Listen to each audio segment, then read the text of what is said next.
मुत्तहिदा अरब अमारात के सदर शेख मोहम्मद बिन जायद अल नहयान की वजीर आजम से मुलाकात। दो तरफा तिजारत, सरमायाकारी, तवानाई, IT और दीगर शोबों में ताउन के फरोग पर इत्तेफाक। मुअज़्ज़िज़ मेहमान एक रोजा दौरा करके वापस रवाना।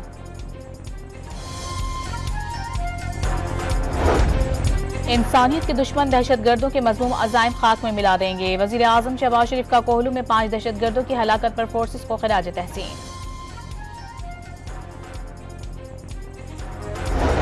हमेशा डायलॉग की हिमायत की, कह चुके हैं कि अगर हुकूमत की जानिब से कोई राबता हुआ या तहरीक इंसाफ से ने किया तो अवाम ज़रूर बताएं। चेयरमैन PTI बैरिस्टर गौहर का सोशल मीडिया प्लेटफॉर्म X पर बयान। कहा, मुज़ाकरात पर गैर संजीदा गुफ्तगू ना करें ताकि हालात मजीद खराब ना हों।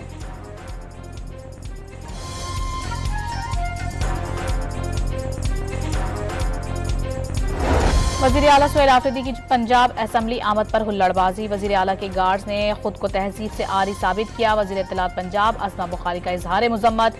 पंजाब हुकूमत की मेहमान नवाजी देख ली, इस्तकबाल रुकावटों से किया गया। शफी जान का जवाब।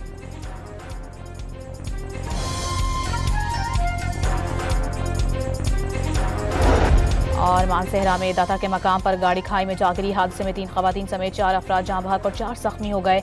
पुलिस के मुताबिक जहां बहक अफराद का ताल्लुक एक ही खानदान से है।